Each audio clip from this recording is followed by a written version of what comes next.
Hey, what's up, everybody? Corey here again today. I thought we'd take another stab at underrated guitar players because I've got one that is absolutely ridiculous. We haven't talked about them yet. Malcolm Young.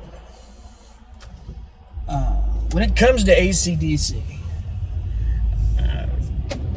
everyone thinks of Angus. Angus is out front. He is the flashy player, the fast player. He's dancing, he's spinning on the ground, he's in a schoolboy outfit and devil horns, for God's sakes. People think Angus Young when they think AC/DC guitar, which isn't wrong. But Malcolm Young was the backbone of that band, in my opinion. What he brought to the table was arguably one of the best rhythm sounds and rhythm functions of any rhythm guitar player I can think of. Playing around Malcolm was like playing with a metronome, it looked like. He never was into the wild and flashy stuff. He was never dressed up. He played a beat-ass up guitar, but he stood in the back and rang through his chords with the beat of best beat of any drummer I've ever heard. The fact is, as rhythm guitar goes, he's one of, if not arguably the best.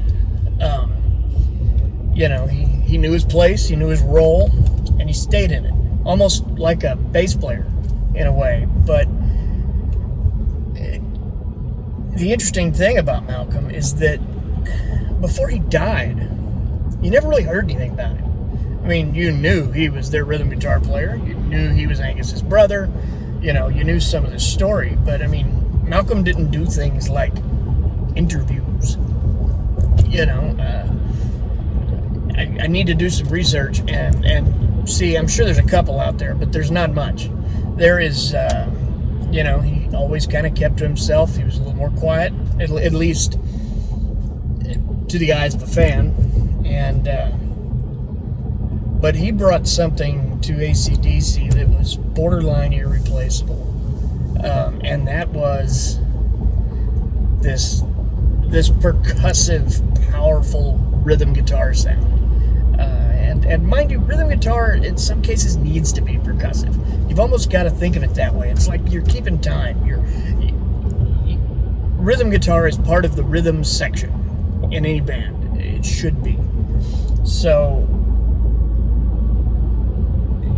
I can't think of anyone who's done it better. I'm certain in the comments 40 people's names will come out, and that's great because I want to see who I've overlooked.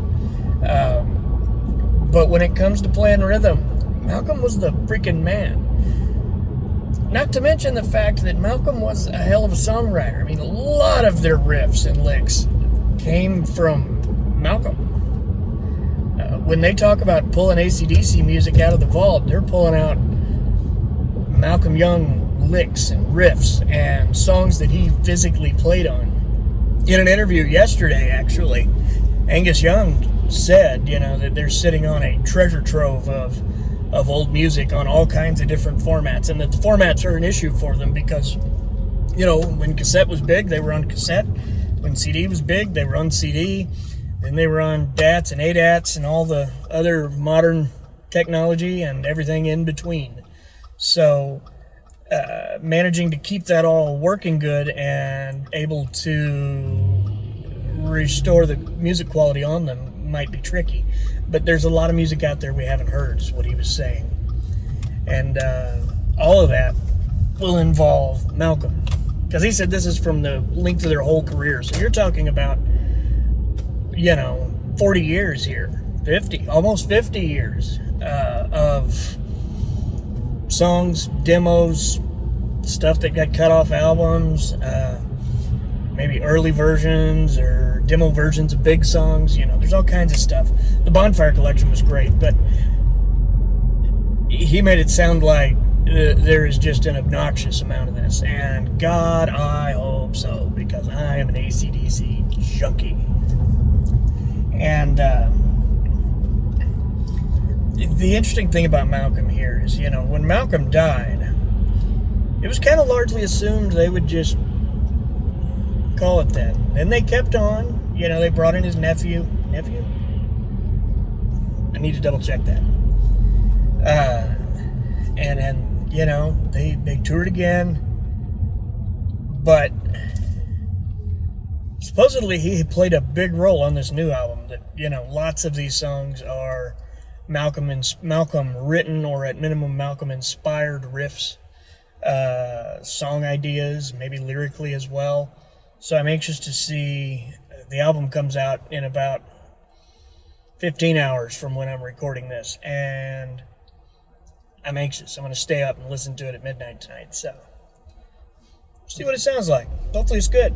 I can't imagine it not being good. I mean, the songs we've heard are Shut in the Dark. I love the intro to that. It's got that whole, have a drink on me kind of plucked style intro that blasts into drums, and it's just a good feeling. It's a good, there's a good rhythm to it. It's a lot of fun. And I can only hope that the rest of the album sounds even half as good as that song, because if it does, we're in for a hell of a treat.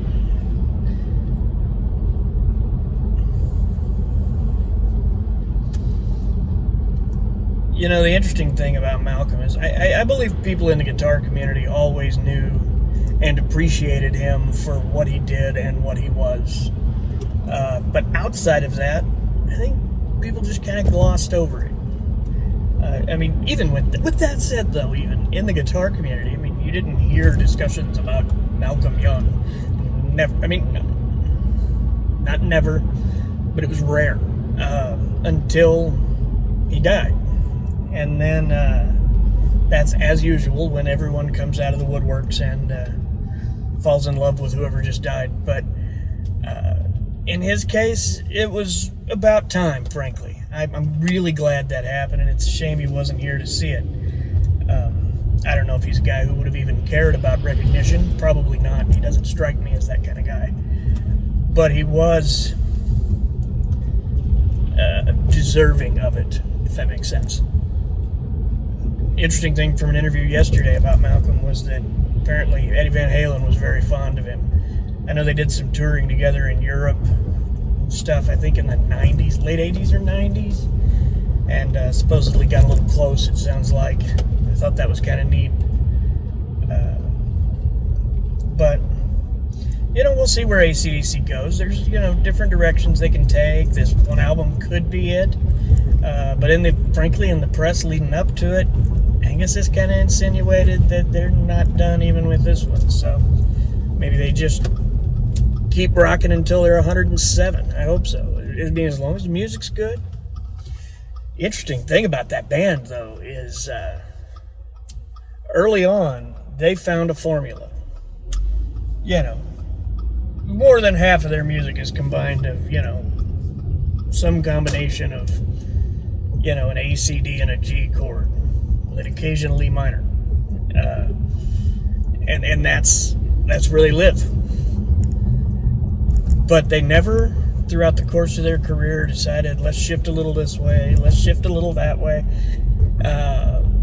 They just stuck with what worked and did it better than anybody.